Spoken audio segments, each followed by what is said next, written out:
Okay, so I'm going to show you how to set up LVGL with the ESP32 box using PlatformIO and Arduino framework.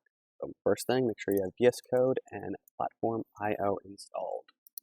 So once you got VS Code and PlatformIO installed, you can begin by going over to my GitHub repo, installing the project. So on over to ESP box LVGL example on my repo. The link will be in the description. Come over here and you can just download the zip, or more simply, copy the link, go back to VS Code, open up your command palette, type in clone, and then paste in that link. This will then tell you choose where you want to save it. I'll just do the desktop for now. It will download all the files you need to make this work in a few seconds here. Once it's done, it'll open up the project. There you go. And now here we go. We got a PlatformIO project with everything you need to make it work. So once it's all done, and once it's all configured, we can simply plug in our ESP32 box and click upload. And that's all there is to it. Once this is done compiling, it should upload to the board no problem, and you will have the demo program set up with everything you need to start developing a PlatformIO ESP32 LVGL project. Now, while this is compiling, I'll quickly go over how this works. There's a total of 3 libraries you're going to need that are all already pre-set up in the project. Obviously, first, LvGL. Second, you'll need your display driver, which in this case we're using TFT ESP, where I actually wrote a custom select. So how this normally works is you come down here and you include the driver. So these are all the pins and everything you need to set up the display. Other than that, you will also need a driver for the touchscreen. I got this one off of somebody on GitHub, and I just am using this to drive the actual touchscreen. And then how it works is in LVGL setup, you need to basically tell LVGL what how the display driver connects to LVGL. So essentially, we're using the TFT driver here. We were taking everything that we are using, everything that we're trying to write, and pushing to it.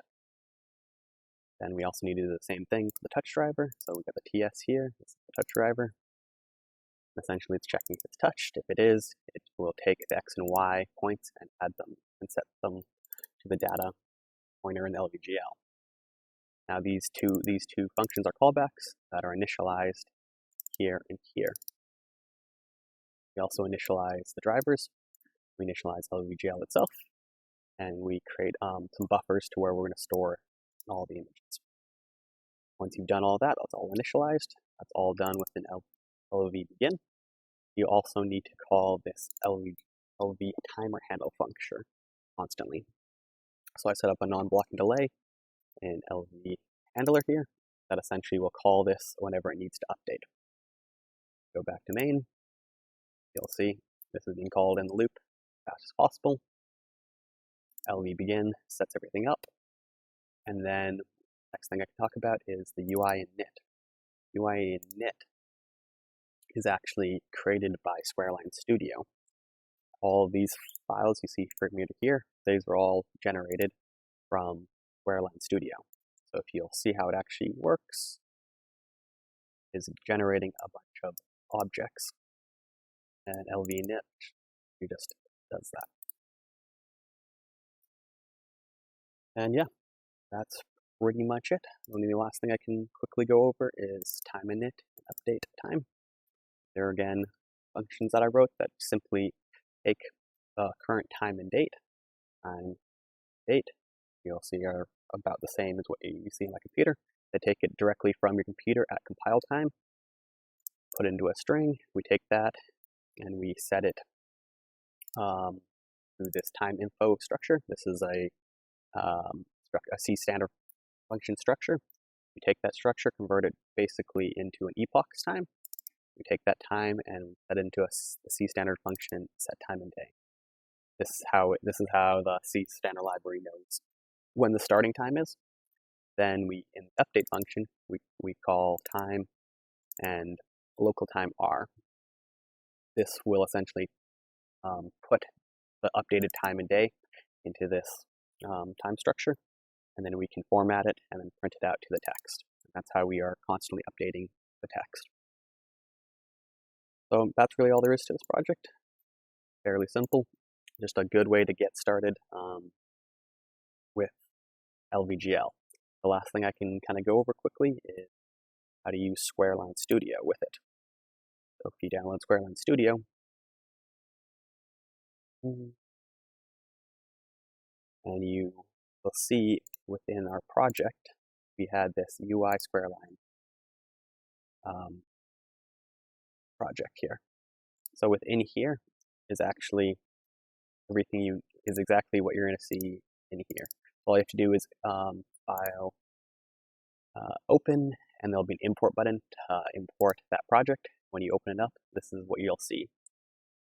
The simple GUI I created in Squareline, which just has the time, the date, and a touchable button that we're using with a callback, just to show that you can press something and then call code in the background.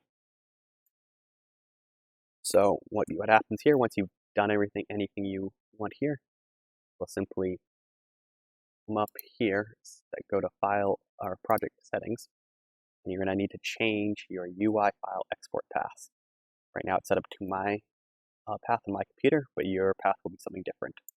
You're going to need to go in here and basically go to your project, go to Source, go to UI, and select this folder. When you do that, it will then, when you generate the files, when you go export UI files, it will generate all those files you saw right here in UI. So that's how these are all created.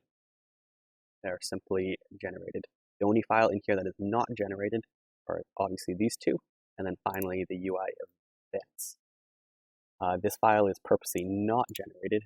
If you can go back here, project settings, make sure that this call function export is don't export. Otherwise, it's going to override that file. And it's easier this way, just to manually handle this yourself. See, the file was not generated, and you just got to make sure that whenever you create a new event in Squareline, you can just simply copy it, take it from here, copy it over, and do whatever you want with it. Print logo. How you actually get Squareline to generate this proto function is in Squareline. When you have a button, you have this add events. So you can click add event, and then you can go to call function, add. So on clicked calls function, and you just give it everything like logo press 2. And this will then generate this function whenever you press this button. Or this will call this function whenever you press this button. We don't want that because we already have that set up. That's that. So yeah, that's pretty much it. I think that goes over everything to know. Be able to get your own GUIs using LVGL, Squareline to design them, and both those drivers to actually connect everything together. All right, hopefully this will help people out. I know I had some troubles trying to get this ESP box to work, as there's no easy ways I've seen online to do everything without using the ESP IDF. If you want to use Arduino framework, I haven't seen anywhere else online that it's easy to get to this point where you can just simply download a repo and within a couple minutes have a working project and then be able to start working on whatever you want. So hopefully this was helpful, and that will be all for this video.